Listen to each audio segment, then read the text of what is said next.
Waterbenders have shown a wide range of powerful techniques on screen.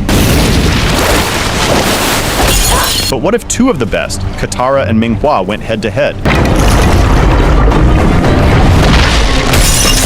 Who would come out on top in this incredible battle of waterbending masters? In this video, we'll take a closer look at the abilities and achievements of both benders. By examining their strengths, weaknesses, and fighting styles, we'll determine who would likely win in a one-on-one battle. Yeah, I didn't think so. You ready? Don't you worry about my strength. Well, Let's do this.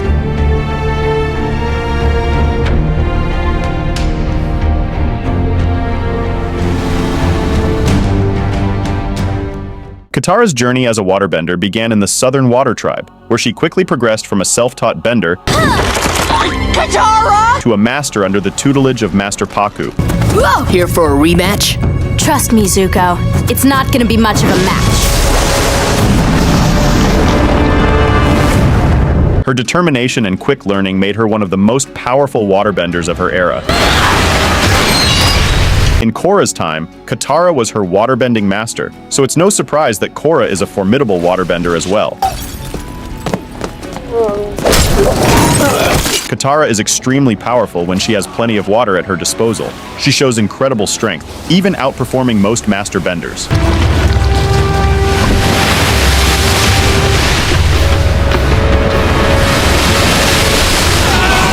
With a simple movement, Katara slapped a warship away. To achieve this, she had to control a vast amount of water, lifting it high between the two ships, and then letting it fall back to create a wave that pushed them apart.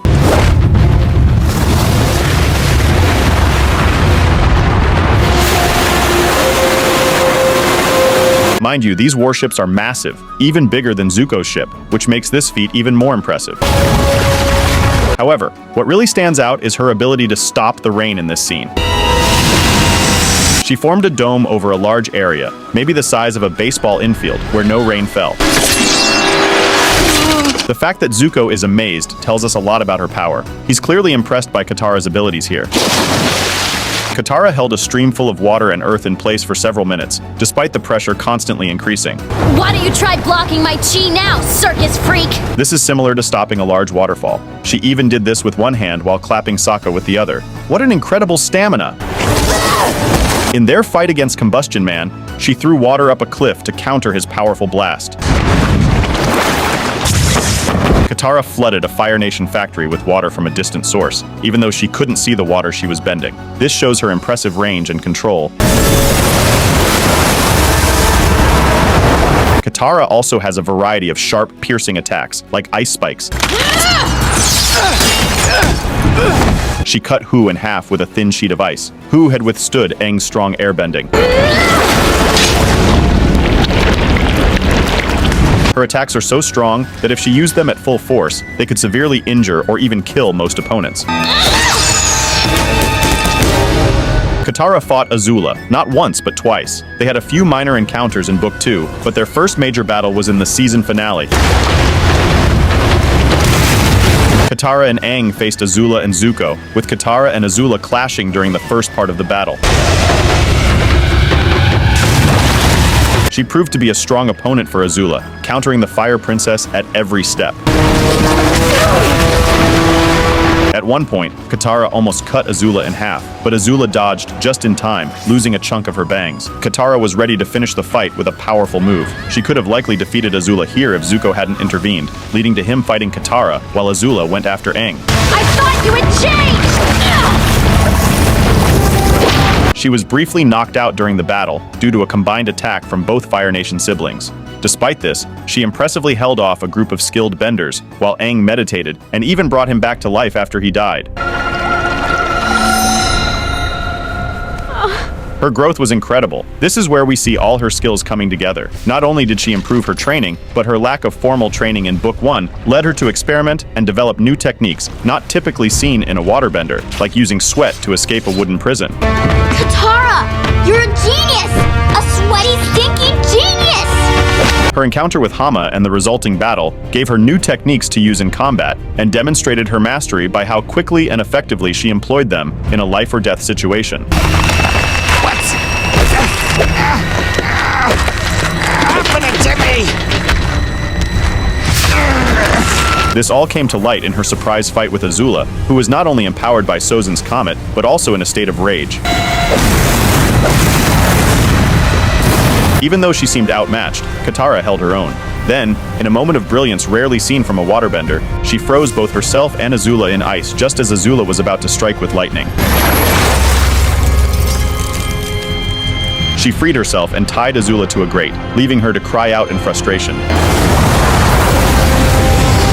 Using her raw talent and creativity, like Aang, Katara defeated the second most powerful enemy in the show at her best, without causing serious harm. Ming-Hua is an extraordinary waterbender and a significant member of the Red Lotus, known for her unique abilities and her standing as one of the most powerful waterbenders in the series. Born without arms, she uses her waterbending to create water arms, which gives her a distinct advantage in battle. She effortlessly knocked White Lotus guards several feet away, even killed some of them.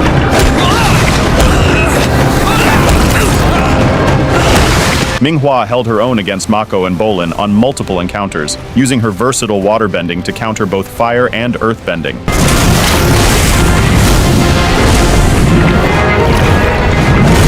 In one instance, she damaged solid ground with a mere slap from her water arm. During a battle at the Northern Water Tribe, she defeated the twin waterbenders, showing her superior bending abilities. She even used her water arms to perform a powerful ice drill move, strong enough to break through thick ice to help Pli escape from prison. Ming-Hua's range is impressive as well. She can fire sharp, accurate water projectiles to overwhelm her enemies and restrain them by freezing their ass in water. Her precision is remarkable. She was able to slice through chains with her water arms without harming Pli. We could have just taken the elevator. Show off. It's impressive how much she achieves with just 2 water arms, as demonstrated during the Zaofu battle, where she fought solely using them. Imagine what she could do with larger amounts of water at her disposal. In the final battle at the Northern Air Temple, Ming-Hua used the small amount of water on the temple floor to perform 3 complex moves in quick succession, creating a water spout, turning it into a water slide, and forming one of her water arms into an ice spear to attack Kaya. No!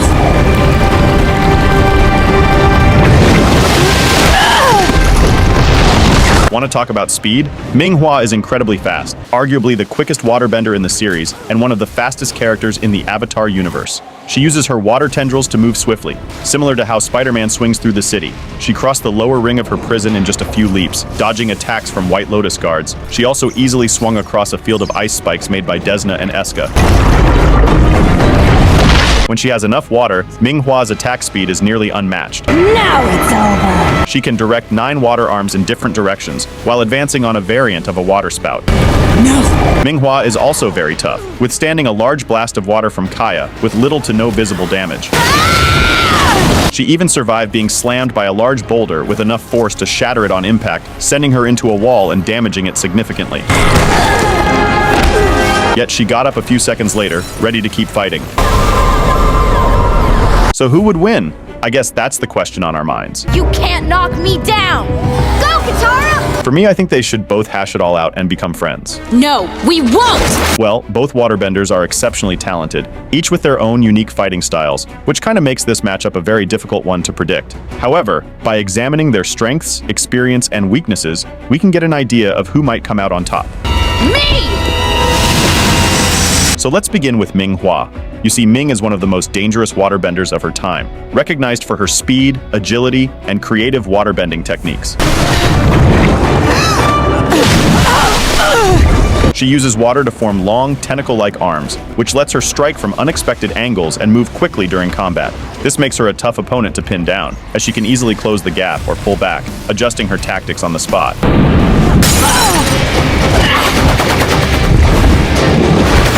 Her time with the Red Lotus has shaped her into a deadly fighter with a sharp sense of strategy and cleverness. You wanna be next? Ming-Hua, please. Katara, on the other hand, has a much wider range of waterbending abilities, not just limited to attacks.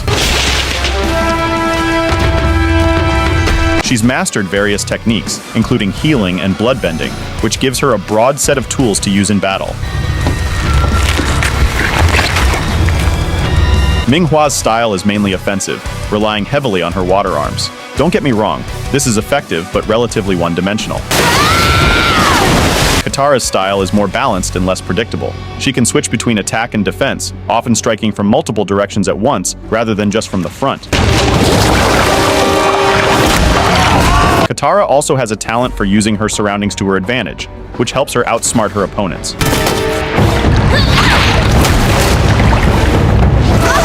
Both Katara and Ming-Hua have impressive strengths, but they also have weaknesses. Mother Katara's kindness can sometimes cloud her judgment, especially in situations where emotions run high, which Ming-Hua might take advantage of. I thought you had changed! Katara's offensive techniques are often more about disabling her opponents rather than outright defeating them, which could slow her down in a fast-paced battle. Ming-Hua's success relies heavily on having enough water nearby, but Katara knows how to draw water from the air, something Ming doesn't know how to do. So this isn't a major disadvantage for Katara. You have no water. It's over. Ming-Hua's reliance on her water arms comes with risks. Yes, they provide her with reach and speed, but they also define her entire combat strategy. Katara could find a way to manipulate them, and we all know Ming's strengths lie in her agility and speed, not necessarily in her raw bending power. Katara's bending strength is enough to overpower Ming-Hua, much like she did with Hama. You're not the only one who draws power from the moon. My bending is more powerful than yours, Hama. Your technique is useless on me. One of Katara's biggest advantages is her mastery of advanced waterbending techniques. She is one of the few waterbenders who can bloodbend, a skill that can incapacitate an opponent without physical contact. Although Katara only uses bloodbending under extreme circumstances, it remains a powerful tool that Ming-Hua has no defense against.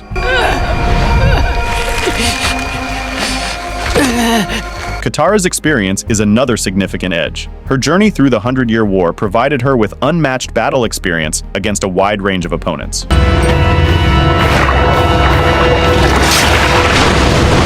She has fought skilled benders like Pakku, who later defeated many firebenders during Sozin's Comet, and Hama, overpowering both her bloodbending and waterbending. Katara has also proven herself against agile and aggressive fighters like Azula, whom she defeated twice, and Zuko during his angriest moments. Even without bloodbending, by Book 3, Katara had suspended rain, drawn water from plants and trees, healed injuries, used water arms like Ming-Hua, and more.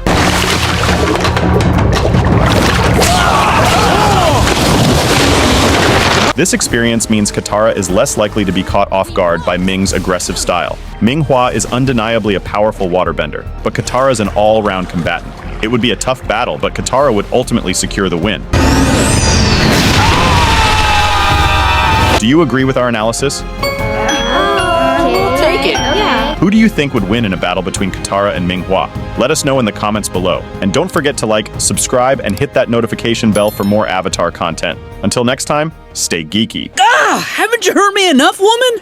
Relax, I'm a healer. I learned from Katara, the best there is.